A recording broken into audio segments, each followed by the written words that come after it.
Hi! இன்னைக்கு நம்ம பருப்பு உருண்டை குழம்பு ரெசிபி தான் பார்க்க போறோம். இது என்ன பண்ணணுன்றத நம்ம வீடியோல பார்க்கலாம். Welcome to Akila's cooking station.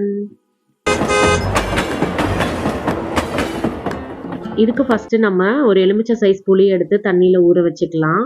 அப்புறம் கடலை பருப்பு அதையும் நல்லா வாஷ் பண்ணி 3 to 4 hours தண்ணியில ஊற வச்சுக்கோங்க. அதுக்கப்புறமா ஒரே ஒரு தக்காளி அதை பொடியா நறுக்கி வச்சுக்கோங்க. அப்புறம் ஒரு வெங்காயம் அதையும் பொடியா நறுக்கி வச்சுக்கோங்க. இப்போ நம்ம கடலைப்பருப்பு ஊறினதுக்கு அப்புறமா அதை ஒரு மிக்ஸி ஜாரில் மாற்றிட்டு நான் வந்து உப்பு மிளகாய் மட்டும் போட்டு அரைக்கிறேன். உங்களுக்கு வேணும்னா பூண்டு சோம்பும் ஆட் பண்ணி அரைச்சிக்கோங்க. நல்லா நைஸாக இந்த மாதிரி திக்காக அரைச்சிக்கணும். அப்புறமா அரைச்சதில் நம்ம கொஞ்சம் பெருங்காயம் போட்டுட்டு நம்ம நறுக்கின வெங்காயத்துலேருந்து ஒரு கொஞ்சம் எடுத்து இதில் போட்டு வச்சுக்கோங்க. அது ஓரமாக இருக்கட்டும். இப்போ நம்ம குழம்பு தாளிச்சிடலாம். அடுப்பை பற்ற விட்டு கடாய் வச்சுட்டு நல்லெண்ணெய் ஊற்றிக்கோங்க. நல்லெண்ணெய் நல்லா சூடானதுக்கு அப்புறமா கடுகும் வெந்தயமும் தாளிச்சுக்கோங்க.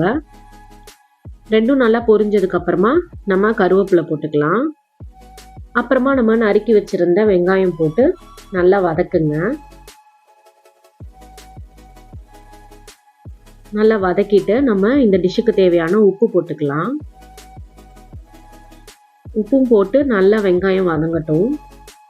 இப்போ இந்த ஸ்டேஜில் நல்லா வதங்கிருச்சு. இப்போ நம்ம பொடியா நறுக்குன தக்காளியை போட்டுக்கலாம்.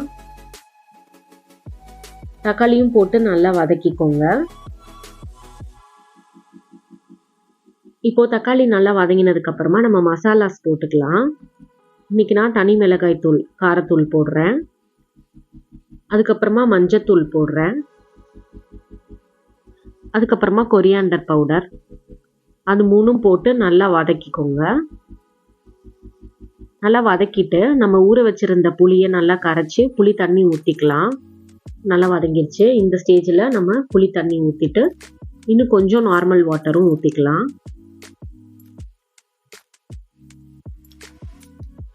இது ரெண்டும் ஊற்றிட்டு நம்ம குழம்புக்கு தேவையான பெருங்காயம் போட்டுக்கலாம். பெருங்காயம் போட்டுட்டு நல்லா கொதிக்க விடுங்க. ஃபஸ்ட்டு இந்த மாதிரி ஒரு கொதி வரும். அந்த ஸ்டேஜில் நம்ம பருப்பு அரைச்சி வச்சுருந்தோம்ல அதை வந்து கையில் எண்ணெய் தொட்டு ஒரு உருண்டைகளாக உருட்டி நம்ம குழம்புல போடலாம்.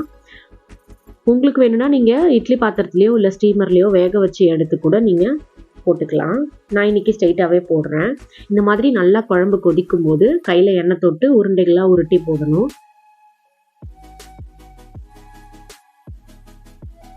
ஃபஸ்ட்டு ஒரு உருண்டை போட்டதுக்கப்புறமா இந்த மாதிரி அதை அந்த பக்கம் தள்ளி விட்டுட்டு அடுத்தடுத்து எங்கெங்கே கேப் இருக்கோ அந்த இடத்துலலாம் உருண்டைகள் மெதுவாக நீங்கள் உருட்டி போட்டுக்கோங்க. இப்போது இந்த உருண்டைகள் போட்டதுக்கப்புறமா நம்ம கரண்டி போட்டு கிளறிட்டே இருந்தோம்னா உருண்டைகள் உடஞ்சிரும். அப்படி பண்ணக்கூடாது. அப்பப்போ கரண்டி எடுத்து இந்த மாதிரி மெதுவாக கிண்டி தான் பார்க்கணும். சும்மாலாம் நோண்டக்கூடாது. ப்ரோன்ற டெம்ப்ளேட்டில் வர மாதிரி நம்ம சும்மாலாம் நோண்டுனா அதுக்கு கோவம் வந்துடும்.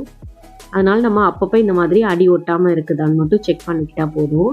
இந்த மாதிரி புளி தண்ணியிலே கொதித்து அந்த உருண்டைகள்லாம் நல்லா வேகட்டும்.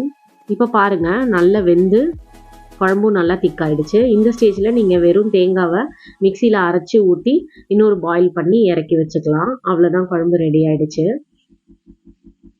ட்ரை பண்ணி பார்த்துட்டு எப்படி இருந்துச்சுன்னு கமெண்ட் பண்ணுங்கள். வீடியோ பிடிச்சிருந்தா லைக் பண்ணுங்கள், ஷேர் பண்ணுங்கள்.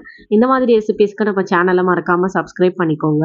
நல்லா சாப்பிடுங்க, நல்லதையும் சாப்பிடுங்க. அடுத்த வீடியோவில் பார்க்குறேன். பாய்.